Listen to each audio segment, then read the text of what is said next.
Maligayang panonood po. Sa atin pong pagtalakay sa pagkakataong ito'y atin pong pagtutuunan ng malalim na pagsusuri, meron po bang sinasabi ang Bibliang nasa maling landas, katumbas na nasa maling paraan ng paglilingkod sa Diyos?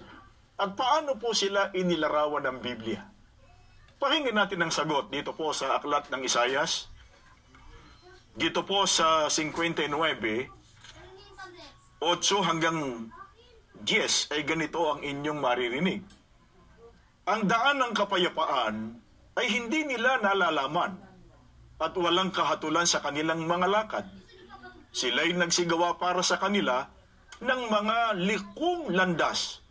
Sino mang lumalakad doon ay hindi nakakaalam ng kapayapaan. Kaya't ang kahatulan ay malayo sa amin o umaabot man sa amin ng katwiran, kami nagsisihanap ng liwanag, ngunit narito kadiliman. Ng kaliwanagan, ngunit nagsisilakad kami sa kadiliman. Kami nagsisikapa sa bakod na parang bulag, oo, kami nagsisikapa na gaya nila na walang mga mata. Kami nangatitisod sa katanghaliang tapat na gaya sa gabi. Sa gitna ng mga malakas, kami parang mga patay. Mga kaibigan, sana po ay napansin natin kung paano inilarawan ng Biblia ang mga taong nagsigawaan niya ng mga likong landas. Kaya, paano makakarating sa Diyos ay nasa likong landas? Sila ang wika ay malayo sa katwiran. Sila ang wika ay lumalakad sa gabi na parang mga bulag. Kaya, ang kasunod natin nga alamin, dahil sa baka may magsabi ng ganito, ba hindi kami kasama sa binabanggit ng binasa niyong talata sa Biblia, sapagkat meron kaming tagapangaral. Merong mga nagtuturo sa amin, yun na sinasabi nila. Kaya kasunod nating alamin, sino po ba ang bumulag sa mga taong binabanggit kanina sa Biblia at alin ang binulag sa kanila? Si Apostol Pablo magbibigay sa atin ng kasagutan dito po sa kanyang ikalawang sulat sa Korinto 4:4. Pakinggan po natin. Na binulag ng Diyos ng sanlibutan ito ang mga pag-iisip ng mga hindi nagsisisampalataya upang sa kanila'y huwag sumilang ang kaliwanagan ng Ebanghelyo ng kalwalhatian ni Kristo na siyang larawan ng Diyos. Mga kaibigan, sana po napansin natin, ang bumulag sa mga taong nasa kadiliman at nagtayo ng kanilang sariling likong landas ay walang iba kundi ang Diyos ng sanlibutan ito, sa bakatid bagay, ang Diablo o si Satanas. Kaya pakaiingat tayo mga kaibigan, sapagkat kahit ang mga nagpapakilalang nangangaral o tagapangaral, kinakasangkapan po ng Diablo o ni Satanas para magpunla ng maling paniniwala, at ang sabi ng Biblia ay huwag sumilang sa kanila ang liwanag ng Ebanghelyo ng ating Panginoon Kristo. Kung alin po ang Ebanghelyo ay siyang kapangyarihan ng Diyos sa ikaliligtas, batay po sa Roma 1:16. Kaya sapagkat binulag ang pag-iisip ng mga taong naniwala sa mga maling relihiyon, sa mga nasa likong landas, natural, hindi talaga sisilang sa kanila ang kaliwanagan ng Ebanghelyo at hindi sila maliligtas. Kaya alinsunod mismo sa ating Panginoon Kristo, ano po ang kalagayan ng mga taong nabulag na o nadaya ng Diablo o ni Satanas. Dito naman po sa Juan 12:35, ganito ang ating maririnig. Sinabi nga sa kanila ni Jesus, kaunting panahon na lamang sasagitna ninyo ang ilaw. Kayo'y magsilakad, samantalang nasa inyo ang ilaw, upang huwag kayong abutin ng kadiliman, at ang lumalakad sa kadiliman ay hindi nalalaman kung saan siya tutungo. Gaya po ng narinig natin, ang mga taong nadaya o nabulag ni Satanas, ang sabi ay walang katiyakan sapagkat hindi nila alam kung saan sila patutungo. Ganyan ho kabigat ang kalagayan ng mga taong nasa maling relihiyon. Kaya kung sinasabi ho ng iba na ang mga relihiyon daw, regardless kung anong pangalan nito, ay parang daan na, isa lang naman daw ang patutunguhan. Yun ang sinasabi nila. Pero alam ba niyo kung ano sinasabi ng Biblia tungkol sa daan sa mga likong landas na ginawa lamang ng tao? Pakinggan ninyo nakasulat dito po sa Kawikaan, sa 16:25, ganito ang sinasabi sa atin ng banal na aklat. May daang matuwid sa tingin ng tao, ngunit kamatayan ang dulo nito. Mga kaibigan, sa tingin lang po ng tao, matuwid ang kanyang nilalakaran. Katumbas na baka ang pagkakaalam ng tao sa kanyang relihiyong kinabibilangan, matuwid at patungo sa Diyos. Pero tanggapin natin ang katotohanan, may sinasabi ang Biblia, may daanan niya na matuwid sa tingin lamang ng tao, pero ang dulo nun, patungo sa kamatayan. Kaya mga kaibigan, kung ang tanong ay, meron bang maling relihiyon? Meron po. Humahanap sila ng kaliwanagan, pero lumalakad sila sa kadiliman, sapagat sila ay nabulag ng Diablo o ni Satanas. Ano po ang isa sa mga pagkakakilanlan, sa mga taong binulag o nadaya ni Satanas o ng Diablo? Sa mga duday, nasa maling relihiyon. Pakinggan natin ang sagot dito po sa Isaias. Subaybayan po natin ang nakasulat dito po sa 44, mga talatang 17 hanggang 19, at babasahin na rin natin ang talatang 9. Ang natirang kahoy ay ginagawa nga niyan Diyos, na kanyang niluluhuran at sinasamba. Dumadalangin siya sa ribulto. Iligtas mo ako sapagkat ikaw ang aking Diyos. Ang mga taong iyon ay mga mangmang at di inuunawa ang ginagawa. Tinakpan nila ang kanilang mata at sinarahan ng isipan sa katotohanan. Hindi na nila naisip na ang kaputol ng ginawa nilang rebulto ay ginamit na pangluto sa tinapay at karning kanilang kinain. Hindi man lamang nila itinanong sa kanilang sarili kung hindi kaya karumal-dumal lang sumamba sa isang pirasong kahoy. Walang kwentang tao ang mga gumagawa ng rebulto at walang kabuluhan ang mga Diyos-Diyosang kanilang pinahahalagahan.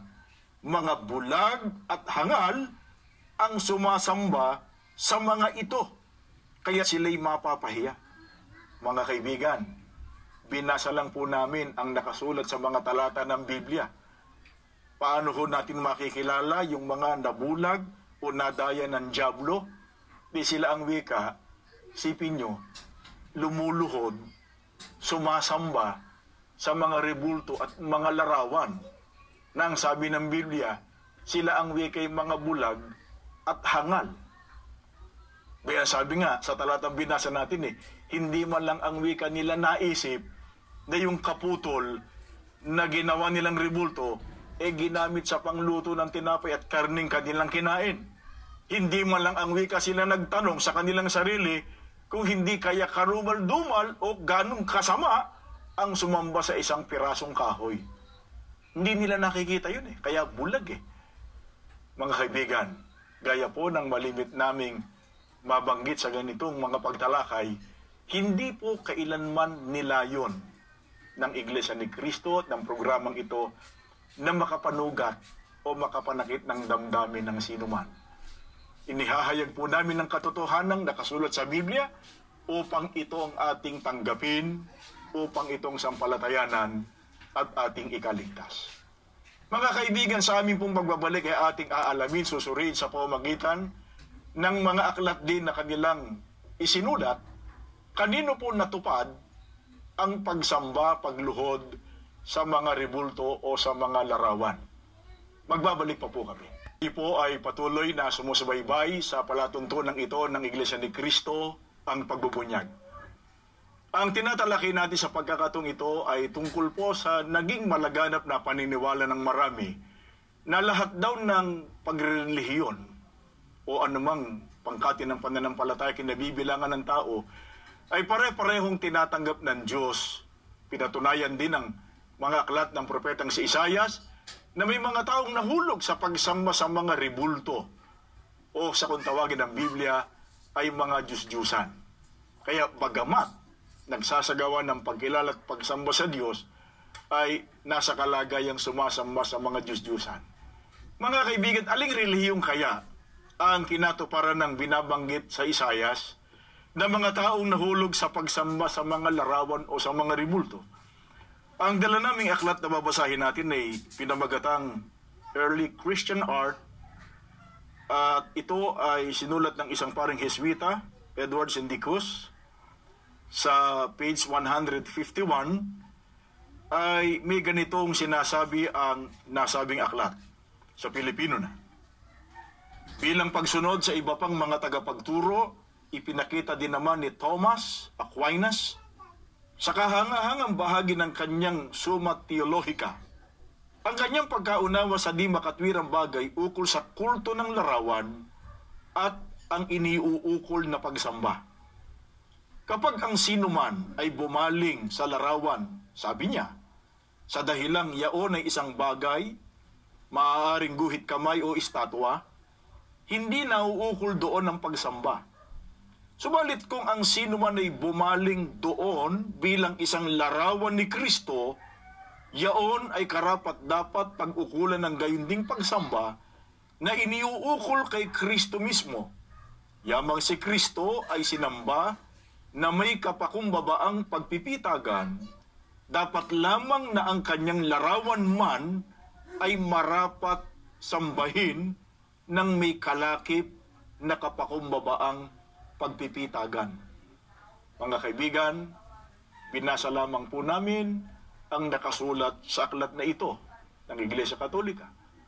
Hindi po mapasusubalian na sa Iglesia Katolika ay may isinasagawang pagsamba sa mga larawan. Napansin ba ninyo ang banggit doon sa bahagi ng ating binasa? Dapat lamang anya na ang kanyang larawan, tinutukoy ay larawan daw ng ating Panginoon Jesucristo, ay marapat daw sambahin. May kalakip na kapakumbabaang pagpipitagan. Ngayon, dahil sa sinasabi po ng Iglesia Katolika, lalo ng kanilang mga defensor katoliko, na wala raw maipakikitang dokumento o anumang testigo labas sa kanila, na sa kanilang relihiyon ay meron daw pagsamba sa larawan.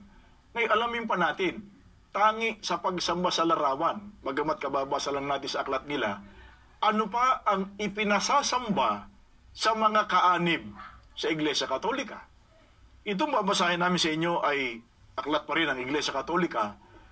Ang pamagat nito ay Catechism of Christian Doctrine.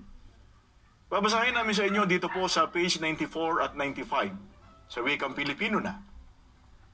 Ano ang santo? Ang santo sa tumpak na pakahulugan ng salita ay siyang nasa langit at pinagparangalan na ng Iglesia Katolika upang sambahin sa madla ng mga mananampalataya. Ang pagsamba ba sa mga santo ay ukol lamang sa kanilang katauhan? Hindi. Sumasaklaw din ito sa kanilang mga relikya at mga larawan. Ano ang tinatawag nating mga relikya? Tinatawag nating mga relikya, una, ang mga labi ng katawan ng isang santo na pinapaging banal o inihanda sa pagiging banal ng Iglesia. Ikalawa, ang mga bagay na naging pag-aari ng mga santo o yaong napadaiti sa kanilang mga katawan tulad ng kanilang kasuotan, mga ataol at iba pa. Muli mga kaibigan, binasa lamang namin sa inyo ang aklat ng Iglesia Katolika. Ayon po sa kanilang katisismo, ipinasasamba sa mga Katoliko ang kanilang kinikilalang mga santo o ang mga larawan ng kanilang kinikilalang santo. At hindi lamang mga larawan ng kanilang kinikilalang mga santo, pati pa ng mga relikya. Ang mga relikya o relics ay anumang bagay na napadaiti o napadikit sa katawan ng kanilang sinasabit kinikilalang santo. Sa makatwid, tanggapin o hindi tanggapin, ang mga kabilang sa relihiyong ito ay nagpapanggap na kumikilala sa Diyos. Kumikilala raw sa Diyos, sumasamba raw sa Panginoon Diyos, subalit makikita natin nakaluhod, nananalangin, nagdarasal, ipinagpupresisyon, pinipinta kasi ang iba't ibang mga larawan at mga imahen ng kanilang kinikilalang mga santo at santa. Mga kaibigan, napakahalaga po ng ginagawa nating pagsusuri. Huwag po tayong pumayag na tayo ay manatili sa kalagayang nasa maling paraan ng pagkilala at pagsamba sa ating Panginoon Diyos. Ano po ang napakabigat na ipinasya ng Diyos na gagawin niya sa mga taong nagsasabing kumikilala sa Kanya, pero hindi naman sumusunod sa Kanya? Katumbas din ng hindi kumikilala sa Kanya. Pakinggan natin dito po sa Ikalawang Tesalonika 1:8 hanggang 9 at 10, ganito ang inyong maririnig. Na maghihiganti sa hindi nagsisikilala sa Diyos at sa kanila na hindi nagsisitalima sa ebanghelyo ng ating Panginoong Hesus, na siyang tatanggap ng kaparusahan na walang hanggang kapahamakang mula sa harapan ng Panginoon at mula sa kaluwalhatian ng kanyang kapangyarihan, pagkaparirito siya upang luwalhatiin sa kanyang mga banal. Mga kaibigan, ito po ang ipinasya ng Diyos sa mga taong hindi nagsisikilala sa Kanya. Paring may magsabi na kumikilala sila sa Diyos. Pero gaya nga ng pinag-aralan natin, sa mga larawan, sa mga rebulto, o sa mga Diyusan nila, ipinatutungkol yung kanilang pagkakilala. Ang sabi ng Biblia, ang mga gayon na hindi nagsisikilala sa Diyos, tatanggap ng kaparusahan, ng kapahamakang walang hanggan sa pagparito ng ating Panginoong Kristo o sa araw ng paghukom. Kaya mga kaibigan, napakahalaga po na magsagawa ang tao ng malalim na pagsusuri at pagsisiyasat sa relihiyong kanyang kinaaniban. Pagkat baka walang kamalay-malay ang tao na yung kanyang pagsamba, yung kanyang pagkilala at paglilingkod na ipinatutungkol sa Diyos, hindi naman pala pinahahalagahan ng Diyos.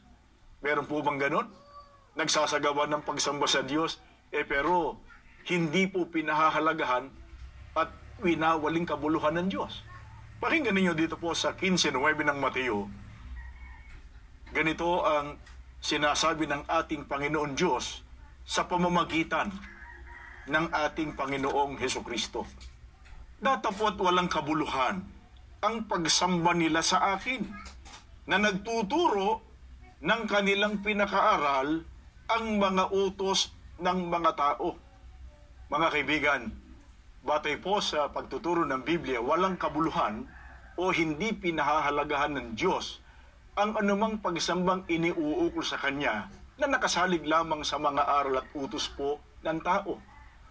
Kaya nasagot yung ating katanungan sa pasimula kanina na lahat kaya ng mga relihiyon ay pare-parehong sa Diyos at tinatanggap niya? Hindi po.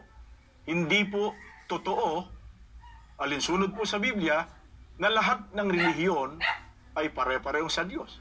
Sapagkat may pagsamba, pagkilala ang tao sa Diyos na hindi ho pinahahalagahan ng Diyos. Yung pagkilala at pagsamba na nakabatay lamang sa mga aral at utos ng tao. Kaya, mga kaibigan, kahit paanong gawing kasinsero ng tao, kadiboto ng tao sa kanyang iniuukol na pagsamba sa Diyos, subalit nakaharap naman siya sa mga larawan, sa mga rebulto, sa mga imahen ng kanilang kinikilalang santo, hindi po yung tinatanggap ng Panginoon Diyos. Kami lang hubang may sabi nun?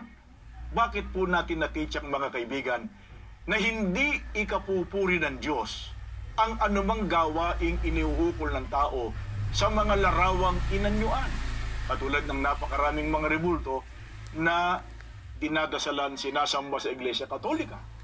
Pakinggan natin ang nakasulat dito po sa Isayas 42:8, ganito ang mismong tinitindigan ng ating Panginoon Diyos. Dinggin po ninyo. Ako ang Panginoon, niya sa aking pangalan, at ang aking kaluwalhatian ay hindi ko ibibigay sa iba o ang akin mang kapurihan sa mga larawang inanyuan. Mga kaibigan, ito po ay pahayag mismo, pasya ng ating Panginoon Diyos. Ang sabi po niya, ang kanyang pangalan at ang kanyang kaluwalhatian ay hindi niya ibibigay sa iba. Kaya, ang mga panalangin, yung mga pagpipista, pagdiriwang, na ipinatutungkol ng tao sa mga imahen, sa mga larawan ng kanilang mga kinikilalang santo, mga kaibigan, tanggapin o hindi tanggapin, hindi po nagdudulot ng kaluwalhatian at kapurihan sa Panginoon Diyos. Yan pa nga po dahilan kung bakit inabot ng katakot-takot na sumpa ang mundo dahil sa pagtalikod ng tao sa Panginoon Diyos. Sa halip na ang kanilang pagpaparangal, pagpapasalamat, paglilingkod, pagkilala ay kanilang ipatungkol sa tunay na Diyos, bumaling ang tao sa iba't ibang napakaraming mga Diyos-Diyusan. Kaya ang tao ay nahulog sa maling paraan ng pagsamba. Pero mga kaibigan, hanggat may buhay ang tao, hanggat wala pa po ang araw ng paghuhukom, may pagkakataong ibinibigay ang Diyos para ang taong nahulog sa maling paraan ng pagsamba at pagkilala sa Kanya ay magkaroon ng pagkakataong muling tanggapin at kilalaning Kanyang mga anak. Ano pong pagkakataon yun? Pakinggan natin dito po sa 2 Korinto 6:16 hanggang 18. O ng templo ng Diyos sa Diyos-Diyusan ng mga pagano. Tayo ang templo ng Diyos na buhay. Siya na rin ang may sabi, mananahan ako at mamumuhay sa piling nila.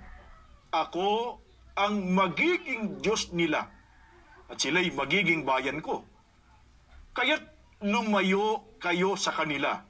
Humiwalay kayo sa kanila, sabi ng Panginoon. Huwag kayong humipo ng anumang marumi at tatanggapin ko kayo. Ako ang magiging ama ninyo at kayo'y magiging anak ko, sabi ng Panginoong makapangyarihan. Mga kaibigan, ang Panginoon Diyos ay punong-puno ng kahabagan at pag-ibig sa mga tao na Kanyang nilikha o Kanyang nilalang. Sa mga taong nahiwalay sa Kanya, nagkamali ng piniling relihiyon, nahulog sa maling paniniwala, ang sabi ng Panginoon Diyos sa pamamagitan ng mga apostol, kayo ang wika ay lumayo sa kanila sa pagsamba sa mga Diyos-Diyusan. Lumayo, ang sabi pa, humiwalay kayo sa kanila. Kaya hihiwalayan ang maling paraan ng pagsamba. Ano po ang pangako ng Diyos sa kanila? Ang sabi po, ako ang magiging inyong ama at kayo magiging anak ko. Sa bakatuid, para ang tao ay makabalik sa karapatan na muling kilalanin ng Diyos ng kanyang mga anak at makabilang sa kanyang kinikilalang bayan, kailangang iwan, hiwalayan, layuan, tigilan ang maling paraan ng pagkilala at pagsamba sa Kanya. At dito, sa loob ng tunay na iglesia, magagawa ng tao na gawin ang marapat na pagsamba at paglilingkod sa Diyos na ikapagtatamo ng kaligtasan.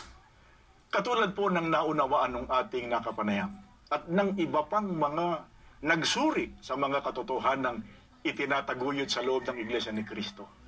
Kahit pa gaano sila katagal na malagi do sa kanilang kinamulatang relihiyon o iglesia o pangkati ng pananampalataya, nang maunawaan po nila at sampalatayanan ang mga katotohanan ng itinataguyod sa iglesia, hindi po sila nagdalawang isip. Bubuo ng isang matatag na pagpapasya, iwan ang kanilang dating relihiyon, at ngayon po ay masiglang kaanib sa Iglesia ni Cristo. Mga kaibigan, hangad po namin ng aming ipinaglingkod sa inyo ay muli pong nakatulong sa inyong ginagawang pagsusuri at sa paghanap po ninyo ng katotohanan. Maraming salamat po sa inyong ginawang pagsubaybay. Hanggang sa muli.